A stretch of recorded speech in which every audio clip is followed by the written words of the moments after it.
はい、こんにちは。柴崎ですよ。ねえ、お元気ですか？元気？うん、よかった。でもね、ここもう5月の半ばなんだけど、急に暑くなりましてね、体調が悪いって人もいるかもね。うん。まあ柴崎もそうなんですけど、年を取るっていうのはまあ自然のことであるけども、やっぱりだんだんどっか悪くなったりするんだよね。うん。お互いにね、体に気をつけて、できるだけ楽しく毎日を過ごしていきましょうね。はい。そんな中、いつも柴崎の動画をね、ご覧くださって本当にありがとうございます。そしてたくさんのね、高評価とコメント、もう感謝してます。柴崎、もういつも言うけど、コメントはね、大体もう欠かさず読んでます。はい、ありがとう。そうですね。また、柴崎もね、その皆さんのですね、ご声援を励みにしてね、たくさん、動画を作っていきます。今日もですね、透明水彩でですね、あの絵を描いてみたいと思います。さて、何がどんな風にできるかね、これからやりますので、一緒に体験してくださいね。また、今から描くね、この絵に関する、ちょっと大切なお知らせも用意してありますので、動画の終わるまでね、お付き合いください。さて、それでは、行ってみましょう。はい。さあ、塗ってみますよ。ですね。もう分かったかな。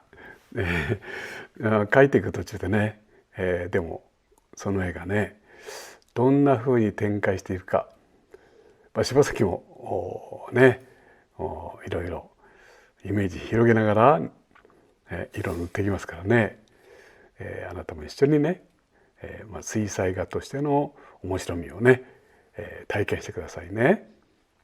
はい、明るめの色がパッと広がってから思い切った暗い色ですね。はい、その色がダーッとこう広がってきます。はい、ではこちらを思い切ってこんな強い色ですね。さあいきますよ。大きい筆使いで描きます。もっと強い色ですね。この水彩というのはやっぱりこの、基本的には、水の力、水の面白さ、それから、当然紙の素晴らしさですね。はい、ちょっと乾かしました。これをこうどう使うかということがね、水彩の命なんですね。さあ、ちょっとずつこう細かい部分に入ってきましたよ。はい、ここは何になるかな。ね、ちょっとこの辺はこう形、紙の白を慎重に残しながら微妙に色を変化させます。はい、今度は思い切って鮮やかな明るいブルーです。そしてそれをこう強く見せるためにね、このようなちょっとくすんだ暗い色ですね。先ほども言ったように、絵というのはこの対比の効果がとても大事なんですね。はい、なんか形が見えてきましたね。そうですね。これガラス瓶にしようと思ってるんですよね、柴崎ね。だからガラス瓶ですから、こう光を受けてピカッて光ってるとこも大切なんですけども、同時にこう透けているね、透け感っていうね、ここも大事ですよね。はい、さあそんな意味で背景がねこう感じられるような、後ろに最初塗った色がとこどここう瓶の中に加わるというわけです。はい、こっちもガラスの器ですね。ね、ガラスの器ってとても神秘的で素敵でしょ。光もいっぱい蓄えますもんね。では画面の右の方です。ここはと明るくですね。よいしょ。よいしょと。はい。ね、水彩楽しいですね。色がパーッと広がりますもんね。はい。ここは窓辺にしようと思ってます。ね。はい。このくらい自由な筆使いですね。はい。窓ガラスの3ですね。ここまで書いてくると今日の、主役が何か分かってきましたよね。そうなんです。猫ちゃんです。はい。今日白っぽい猫ちゃんですね。ですので日陰の面こんな色してます。はい。でもそうは言っても強い色も必要ですね。広がりますよ。よいしょ。はい。色が重なってきました。どうかな。この明るい、色で描くとしてもやっぱりその中にハッとするようなねリッチカラーが必要ですね。はい、尾っぽの部分です。猫ちゃんの尾っぽって可愛いよね。はい。さあ足元に影を描きました。ではいよいよ顔の部分ですね。はい、こっちに行きます。はい、耳は皮膚が薄いのでね、後ろの光が透けて中の血の色が見えてます。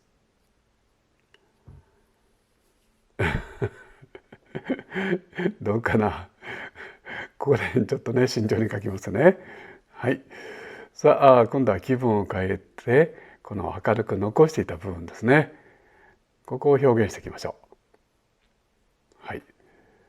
これはもうなんか分かってるよね。そうです。お花ですね。はい。このピンク、パープルなどの美しい花ですよ。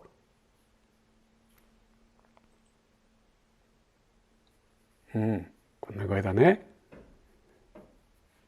一つ一つタッチを生かした重ね塗りで花びらの厚みを作っていきます。はい。今度はねまた気分ガラッと変えまして絵の具を飛ばします。ね、こういうちょっとねアクションがねまたねただ塗るだけじゃなくてね絵を生き生きさせるんですね。はい。ガッシュのホワイトですね。では床行きます。床ですよ。とっても明るい床です。もう眩しいような光がですね床に降り注いでいるという雰囲気にしたいと思います。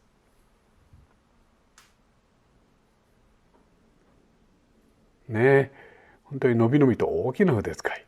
そしていつも水彩大事なことは塗ってそれが絵の具がどう広がっていくかをちょっと見ながらですね少し間を置きながらさらに大きな筆使いで次の色を加えるというわけですね。さあどうだろうか。ね、この紙の白が輝ける光に見えてくれば嬉しいですね。はい、猫ちゃんの足元です。ね、はい。さあ影を描いて猫ちゃんの存在がしっかりしてくると同時に床に落ちたね眩しい光が同時に表現できるんですね。さあ色を変えますよ。こうです。どうかな。はい。ここにちょっとね、床に置いたちっちゃい花ですね。はい。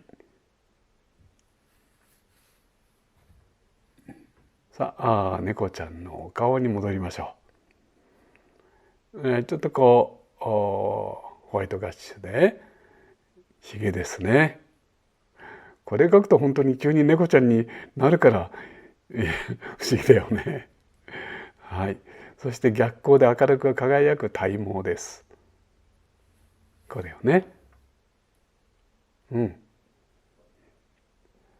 よいしょ。はい。お目ですよ。